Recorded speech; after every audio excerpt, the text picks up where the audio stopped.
So much is currently unfolding in my life, and I'm eager to gather some insights from fellow Redditors. I'm a 31-year-old woman with a rather peculiar relationship with my sister Becky, who is 28, not her real name, of course. Becca was born prematurely and spent several weeks in the ICU before coming home. This early experience led our parents to spoil her mercilessly. Becky grew up with everything handed to her on a silver platter, while my younger brother Sam, who is 25, and I had to accept whatever our parents deemed best for us. We often heard variations of, "You're the older sister.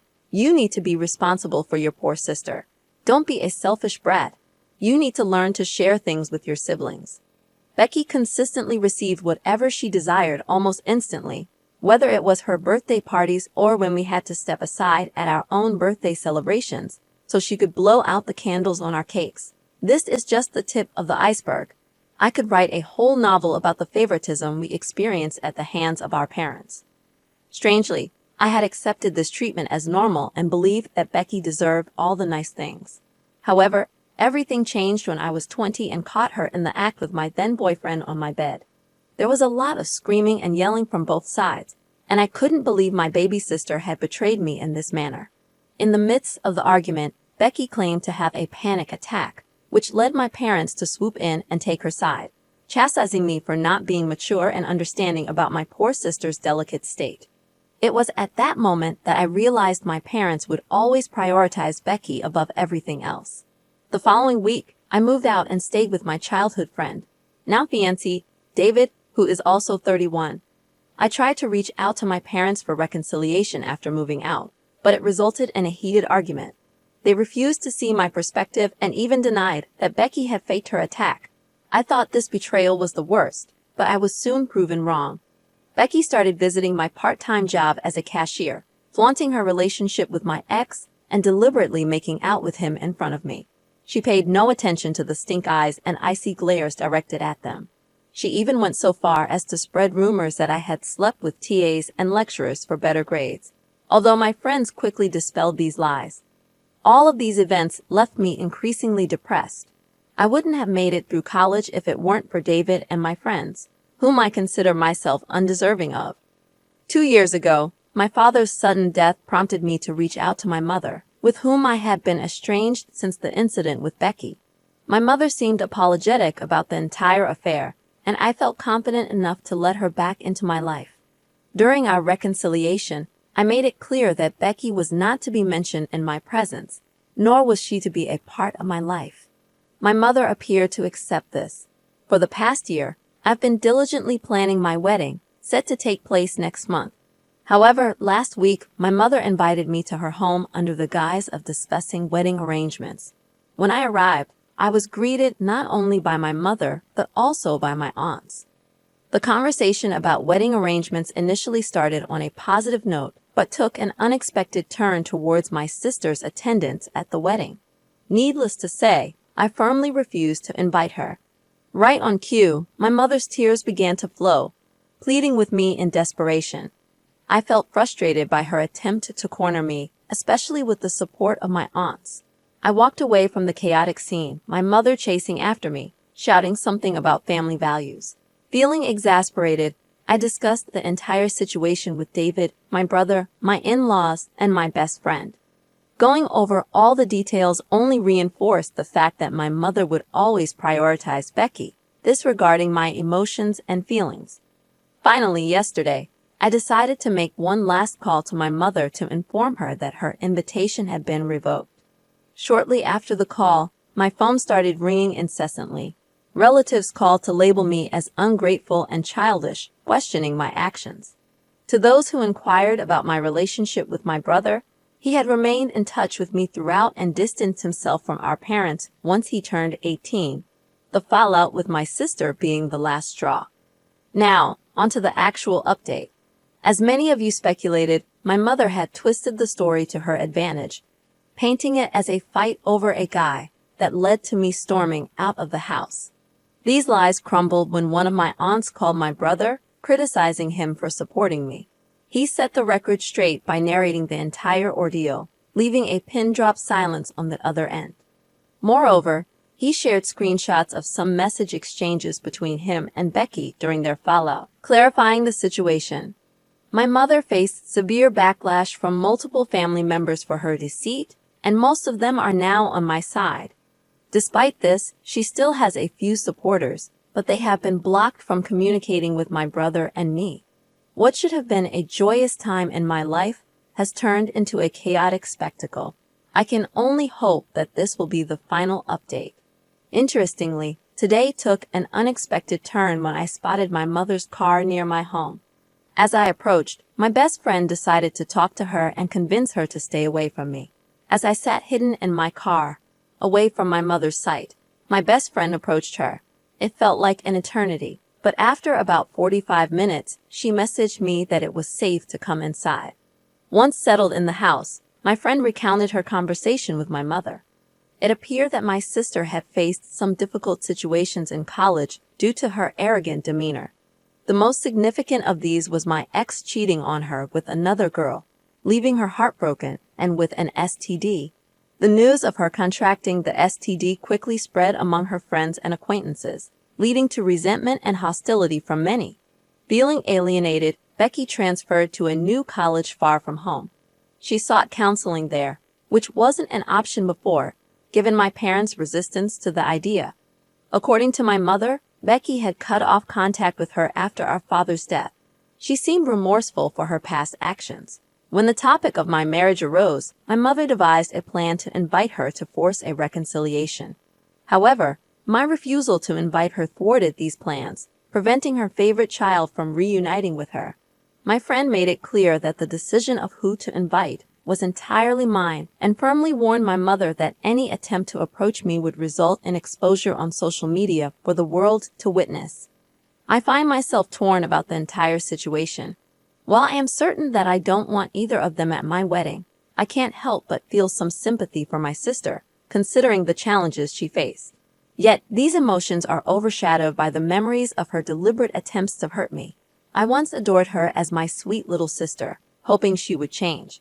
However, the day I learned about the rumors she spread, I was utterly crushed and inconsolable. It was David who encouraged me to seek counseling and later therapy.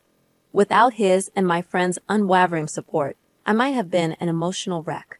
I sincerely hope that Becky can work on her issues with her therapist and undergo a transformation, becoming a better person in the process, perhaps in the future. I am open to the possibility of reconciling with my sister, but at this moment, I am far from ready to meet her. As many of you suggested, we had a meeting scheduled with the vendors and the wedding planner. We've taken steps to ensure security during the wedding and the reception. You've made the right decision by not giving in to your mother's demands. She clearly attempted to manipulate the situation in her favor, putting you in a difficult spot in front of your aunts. It might be helpful to check out the subreddit r/raised_narcissists. To address another issue, I really enjoy wearing scarves in my hair. However, my boyfriend isn't the type to give gifts. It was surprising when he unexpectedly showed up at my place with a scarf. Although it had some stains, it was beautiful. I washed it, and it quickly became my favorite. A few days later, when I went to his parents' place to discuss our wedding, his sister became fixated on the scarf. Suddenly, she approached me and tried to pull it off, accusing me of stealing it from her. I was shocked and confused, explaining that my boyfriend had given it to me, but she wouldn't listen, calling me a liar and even mentioning old nail polish stains on it that she had dropped. I took off the scarf, threw it at her, and left before my boyfriend joined us. When he later asked where I was, I told him I had gone home. When he returned, we had a major argument. In the original post, I didn't provide some necessary information. He confessed that the scarf had belonged to his mom, who had given it to his sister years ago. She hadn't even worn it, and he found it in the storeroom, thinking of giving it to me instead of it going to waste. Now, I think it's important for your boyfriend to understand that if he wants to give you a gift, he should buy it rather than taking something without permission. Technically, you unknowingly received stolen property due to his actions. While the scarf might not hold significant monetary value, the situation left you feeling utterly humiliated. This happened to me, but with a necklace. X gave me a lovely necklace, and I wore it. Some friends saw it and said it looked like the one she had. We checked, and it turned out to be hers. The catch on the chain was slightly loose, just as she described. After examining it further, there was no doubt it was her necklace. The person who had given it to me had borrowed it from her a week prior, and he had then given it to me. We were both incredibly angry. He became an ex, and thankfully, she got her property back. Your sister-in-law could have discussed this with you before accusing you outright. Most people don't wear stolen items in front of their owners, and there could have been another explanation, especially if you hadn't been in her room or had no access to her belongings. Her reaction was over the top, and she was clearly angry. However, your soon-to-be ex-boyfriend put you both in a terrible situation. He stole from her, gave it to you, and let you walk around wearing the scarf without ever mentioning where he got it. That's messed up. He's either oblivious to how bad it looks, or he's calculating. You should seriously reconsider being with someone like that. You deserve better than a stolen, stained scarf. I'm a 16-year-old male with an older sister who is 20. She moved out for university 2 years ago, and our relationship was fine until about a month ago when she suddenly went no contact with us. Some background information is important here. Her relationship with our parents has always been messy, with frequent arguments and drama. She saw me as someone she could trust and shared things about our parents with me. Our parents insisted on the importance of education and made it clear that dropping out or getting low marks was a shame on them. They would frequently argue with each other and involve me in their arguments, not hesitating to bring up each other's past. They argued about everything from cheating to paying for her tuition and rent, among other things. Returning to the main topic, her 20th birthday was approaching, and we wanted to pay her a surprise visit. The problem was that we didn't know her address. She had moved to a new apartment, which sparked a major argument between my mom and dad. My mom blamed my dad for not taking her and dropping her off when she moved. This argument initiated everything. In summary, we tried to contact her through calls and emails, but my dad ended up going to the police to investigate, which led to finding out that she had dropped out and was in hiding. She had told me more about it, as she trusted me more than our parents. This is where I might have made a mistake. Later, while my parents and I were in the living room, they began arguing, and one of the main points was the fact that my sister had left us without notice. They were discussing possible reasons for her actions at this point. I was absolutely furious with my parents for their delusional behavior, so I blurted out something along the lines of, "Yeah, you guys scared her. You pressured her and created damn scenarios in her head. No wonder she doesn't like you. Who's your next target, me?" The next thing I knew, I was in a heated argument with my parents. They kept telling me to mind my own business and not interfere in other people's lives. It was like my sister's situation all over again. I couldn't take it anymore, so I told them to go to hell, stormed up to my room, and adopted the classic rebellious teenage demeanor. My 39-year-old uncle found out about the situation, and I explained everything to him. He supported me, further infuriating my parents. They accused me of ruining them, as if they couldn't care less, and refused to reflect on their own actions that led to this mess. Am I the one at fault here?